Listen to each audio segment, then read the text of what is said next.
जय श्री कृष्ण, राधे राधे, जय जगन्नाथ, राम राम। एक बार फिर से आपका स्वागत है आपके अपने चैनल कैच ऑल क्लास विद्यार्थी पे, जहां आप सुनते हैं विभिन्न कथाएं, लोक कथाएं और बहुत सारी कहानियां।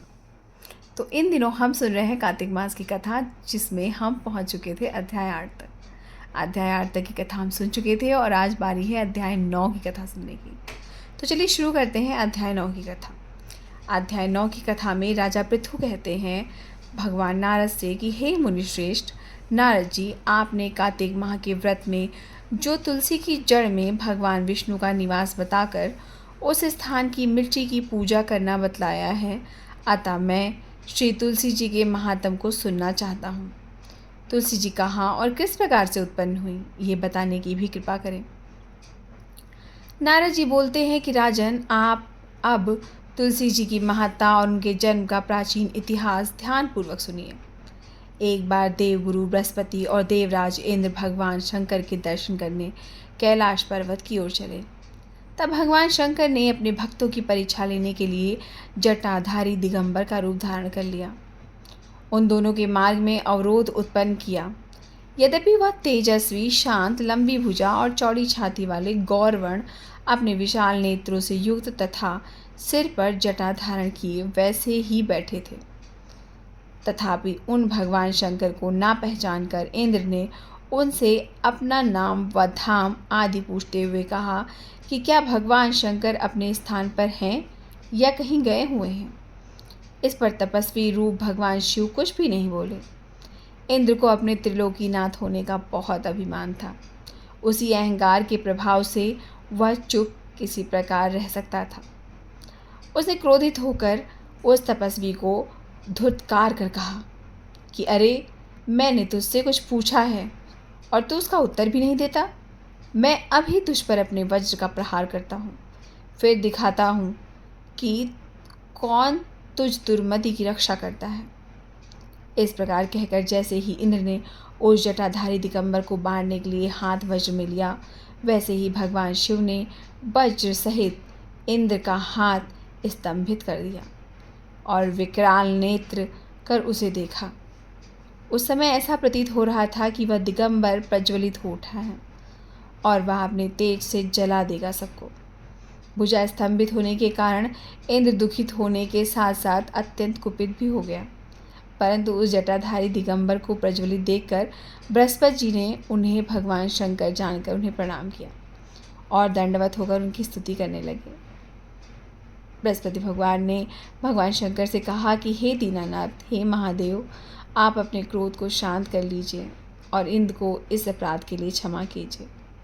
बृहस्पति के वचन सुनकर भगवान शंकर ने गंभीर वाणी में कहा कि मैं अपने नेत्रों से निकाले हुए क्रोध को किस प्रकार शांत करूं।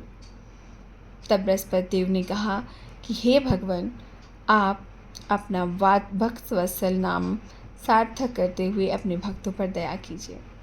आप अपने इस तेज को अन्यत्र स्थापित कीजिए और इंद्र का उद्धार करिए। तब भगवान शंकर गुरु बृहस्पति से बोले कि मैं तुम्हारी इस स्तुति से बहुत प्रसन्न हूँ। तुमने इंद्र को जीवन दान दिलवाया है। मुझे विश्वास है कि मेरे नेत्र की अग्नि अब इंद्र को प्रताड़ित पीड़ित नहीं करेगी। बृहस्पति के इस प्रकार कहकर भगवान शिव ने अपने मस्तक से निकले हुए अग्निमय तेज को अपने हाथों में ले लिया और फिर उसे क्षीर सागर में डाल दिया। तत्पश्चात भगवान शंकर अंतर्ध्यान हो गए।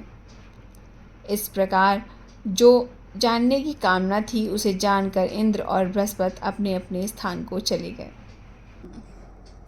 ये थी अध्याय 9 की कथा। अब आज इसी समय सुनते हैं अध्याय 10 की भी कथा।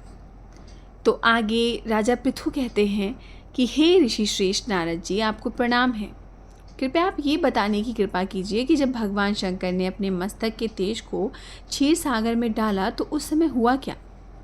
नारद जी बोले कि हे राजन, जब भगवान शंकर ने अपना वो तेज क्षीर सागर में डाल दिया तो उस समय वह शीघ्र ही बालक होकर सागर के संगम पर बैठकर संसार को भय देने वाला रुदन करने लगा।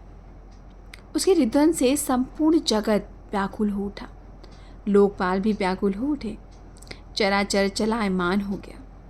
शंकर सुवन के रुदन से संपूर्ण ब्रह्मांड व्याकुल हो गया। यह देखकर सभी देवता और ऋषि मुनि व्याकुल होकर ब्रह्मा जी के शरण में गए और उन्हें प्रणाम कर उनकी स्तुति करने लगे। उन सभी ने ब्रह्मा जी से कहा कि हे पितामह, यह तीन तो बहुत ही विकट परिस्थिति उत्पन्न हो गई है। हे महायोगिन, इसको नष्ट कीजिए। देवताओं के मुख से इस प्रकार सुनकर ब्रह्मा जी सत्यलोक से उतरकर उस बालक को देखने के लिए सागर तट पे आए। सागर ने ब्रह्मा जी को आता देखकर उन्हें प्रणाम किया और बालक को उठाकर उनकी गोद में दे दिया। आश्चर्यचकित होते हुए ब्रह्मा जी ने पूछा कि हे सागर, यह बालक किसका है? शीघ्रतापूर्वक कहो। सागर ने विनम्र होकर कहा कि प्रभु, ये तो मुझे भी नहीं ज्ञात है, परंतु मैं इतना अवश्य जानता हूँ कि यह गंगा सागर के संगम पर प्रकट हुआ है। इसलिए हे जगत गुरु, आप इस बालक को जात कर्म आदि संस्कार कर इसका जातक फल बताइए। नारद जी राजा पृथु से कहते हैं आगे कि सागर ब्रह्मा जी के गले में हाथ डालकर बार बार उनका आकर्षण कर रहा था। फिर तो उसने ब्रह्मा जी का गला इतनी जोर से पकड़ा कि उससे पीड़ित होकर ब्रह्मा जी की आंखों से अश्रु टपकने लगे। ब्रह्मा जी ने अपने दोनों हाथों का जोर लगाकर किसी प्रकार सागर से अपना गला छुड़वाया और सागर से कहा कि हे सागर, सुनो, मैं तुम्हारे इस पुत्र का जातक फल कहता हूँ। मेरे नेत्रों से जो जल निकला है, इस कारण इसका नाम जलंधर होगा। उत्पन्न होते ही यह तरुण अवस्था को प्राप्त हो गया, इसीलिए यह सब शास्त्रों का पारगामी, महापराक्रमी, महावीर, बलशाली, महायोद्धा और रण में विजय प्राप्त करने वाला होगा। यह बालक सभी दैत्यों का अधिपति होगा। यह किसी को भी पराजित ना होने वाला तथा भगवान विष्णु को भी जीतने वाला होगा। भगवान शंकर को छोड़कर यह सबसे अवध्य होगा। जहाँ से इसकी उत्पत्ति हुई है, यह वहीं जाएगा। इसकी पत्नी बड़ी पतिव्रता, सौभाग्यशालिनी, सर्वांग सुंदरी, परम मनोहर, मधुरवाणी बोलने वाली तथा शीलवान होगी। सागर के इस प्रकार कहकर ब्रह्मा जी ने शुक्राचार्य को बुलवाया और उनके हाथों से बालक का राज्याभिषेक कराकर स्वयं अंतर ध्यान हो गए। बालक को देखकर सागर की प्रसन्नता की सीमा न रही। वह हर्षित मन से घर आ गया। फिर सागर में उस बालक का लालन पालन कर उसे पुष्ट किया। फिर काल नेमी नामक असुर को बुलाकर वृंदा नामक कन्या से विधि पूर्वक उसका विवाह करा दिया। उस विवाह में बहुत बड़ा उत्सव हुआ। श्री शुक्राचार्य जी के प्रभाव से पत्नी सहित जलंधर दैत्यों का राजा हो गया। तो ये थी अध्याय 10 की कथा। आज आपने सुनी अध्याय 9 और अध्याय 10 की कथा। कार्तिक मास में कथा सुनना, दान करना, स्नान करना, इसका बहुत महत्व है। तो यथासंभव हो सके तो दान, स्नान आदि करते रहिए। अगर आप किसी नदी के पास रहते हैं तो नदी का स्नान बहुत शुभ माना गया है। और उसमें भी अगर नदी में संगम हो रहा हो 2 नदियों का या 3 नदियों का, तो वो स्नान अत्यंत ही लाभकारी माना गया है। कार्तिक मास में तुलसी जी के पास दिया जलाना और तुलसी पूजन करने का भी बहुत विधान है।